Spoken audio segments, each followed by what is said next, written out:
Hey everyone, hope you're doing well. Let's listen to this story, please, about unfortunately a teen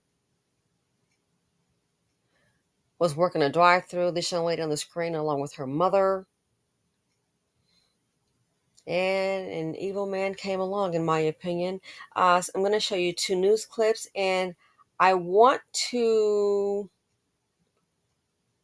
find out if you notice something, okay? And we'll discuss that. So here's part A. We're going to go ahead and start with the actual news report itself. And then if you will, stick around for part B, which will be a separate video for the commentary.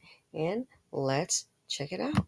Union City Police are searching for a man who assaulted a fast food worker last night. The teen was working the drive-thru window at the Burger King on Jonesboro Road when the suspect drove up and threw bleach in her face.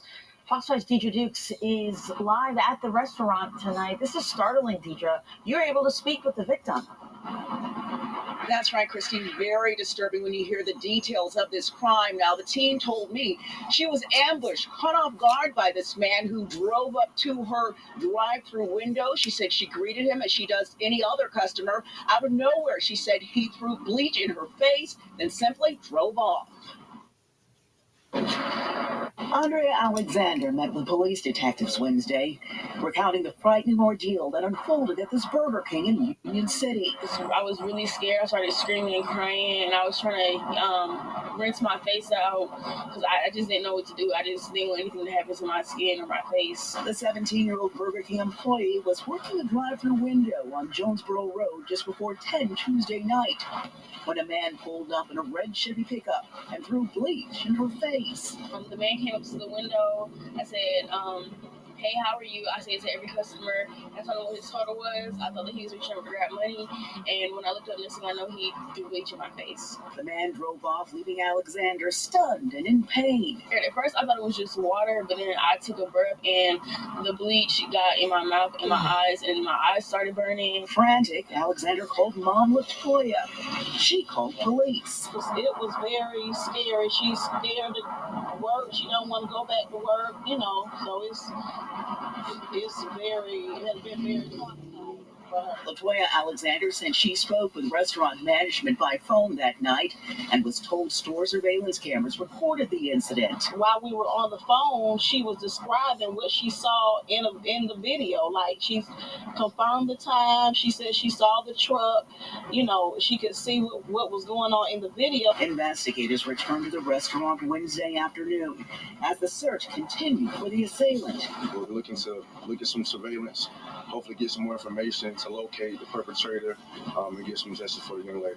Andrea is too frightened to return to work and is urging other restaurant workers to be on guard. She's very traumatized. I don't want to be left alone.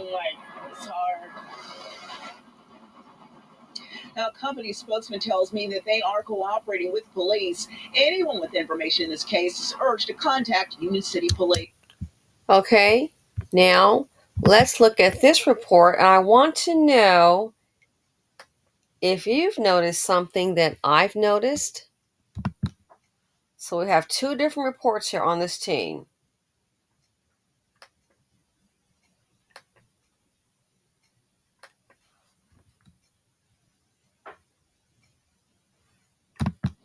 New tonight, investigators in Union City are searching for the man who threw bleach in the face of a worker at a drive-thru.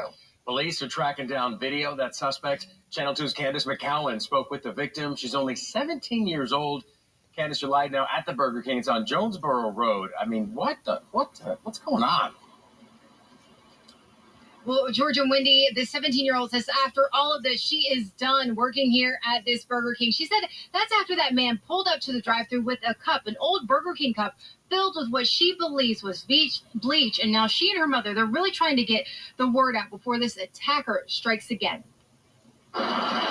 In the 6 months Andrea Alexander has been working at this Union City Burger King, she's encountered a few unhappy customers. They want to speak to a manager, or they just tell us that we need to do better, and they just usually drive off. But this customer didn't even seem mad. But Tuesday, she was working the drive-thru. Another employee took the customer's order. Andrea's job was to collect his money and deliver the food. He pulled up. I said, hey, how are you? Your total is. I told him what his total was. He didn't say anything to me at all. When I spoke to him, he didn't say anything back. But I didn't think it was anything weird because usually customers they don't speak back when it's like that late at night. People are tired. But it was just seconds later, she was covered in liquid. I closed my eyes and backed up, and I heard him driving off. And then I took a breath, and I smelled bleach in my eyes. My nose started burning, and I started screaming. Union City police are working with Burger King to get their hands on the surveillance video of the encounter so they can figure out not just who, but why this happened. From what we understand right now, there was nothing that prompted this customer to do what he did to the young lady. Andrea's mother also anxious to find the suspect. I cannot wrap my brain around like what possessed you to want to throw bleach in a child's for anybody's face. As for Andrea, she tells me her days working this drive-thru are over. It was just a very traumatizing experience. Channel 2's Candace McCowan joining us live again from Union City. I bet it was traumatizing. At this point, is there a description of whoever did this? And George, police are working on getting that surveillance video. It has to actually come from Burger King corporate, and that takes some time. As for Andrea, she tells me she saw this man. He was in a red Chevy pickup truck. He had a beard as well as dreads. George. Candace. Thanks for watching. Stick around, people. Part B, we got to have some very interesting commentary.